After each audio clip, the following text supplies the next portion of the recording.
Assalamualaikum warahmatullahi wabarakatuh. Sebelumnya, perkenalkan, nama saya Lia Rahmayati, saya dari kelas 10 IPS 2. Di video kali ini, saya ingin menjelaskan tentang Kerajaan Mataram Islam. Kalian tahu nggak sih, Kerajaan Mataram itu apa? Kerajaan Mataram adalah salah satu kerajaan Islam di Pulau Jawa yang terletak di Kota Gede sebelah tenggara Kota Yogyakarta saat ini. Kerajaan Mataram Islam didirikan pada abad ke-16 Masehi oleh Danang Sutawijoyo atau yang dikenal sebagai Sutawijaya. Ia merupakan putra Ki Ageng Pemanahan.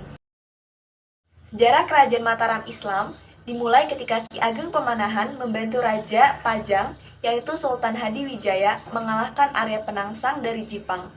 Atas jasanya tersebut, Ki Ageng Pemanahan dianugerahi wilayah tanah di hutan Mentawai yang sekarang sih disebut Kota Gede Yogyakarta. Kemudian, peran Ki Ageng Pemanahan digantikan oleh anaknya Sutawijaya justru semakin menguatkan kekuasaannya. Sehingga akhirnya kerajaan Pajang pun jatuh ke tangannya. Sutawijaya pun mendirikan kerajaan Mataram Islam. Sutawijaya sebagai raja pertama dengan gelar Panembahan Senapati ing Alaga Syahidin Panatagama. Kemudian, Panembahan Senapati digantikan oleh putranya bernama Mas Jolang. Mas Jolang kemudian digantikan oleh putranya bernama Mas Rangsang atau lebih dikenal sebagai Sultan Agung. Pada masa pemerintahan Sultan Agung inilah Mataram mencapai zaman keemasan. Kira-kira pencapaian apa aja sih yang dicapai oleh Kerajaan Mataram Islam? Yuk kita bahas.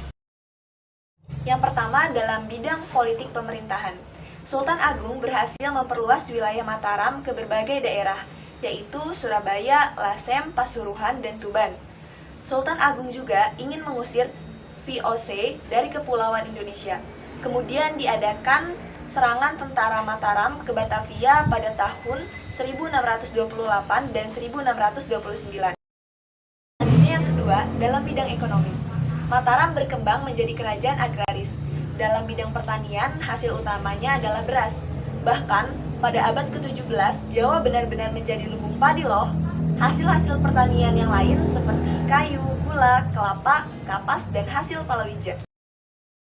Yang ketiga, dalam bidang sosial, kehidupan masyarakat bersifat feodal karena raja adalah pemilik tanah beserta seluruh isinya. Dan sultan dikenal sebagai panatagama, yaitu pengatur kehidupan keagamaan. Kemudian yang keempat, dalam bidang kebudayaan juga maju pesat. Seni bangunan, ukir, lukisan, dan patung mengalami perkembangan. Terlihat pada pembuatan gapura-gapura, serta ukiran di istana dan tempat ibadah. Adapun seni tari yang terkenal adalah tari Bedoyo Ketawang. Sultan Agung juga memadukan unsur-unsur budaya Islam dengan budaya Hindu-Buddha. Contohnya, di Mataram diselenggarakan perayaan Sekaten untuk memperingati kelahiran Nabi Muhammad SAW.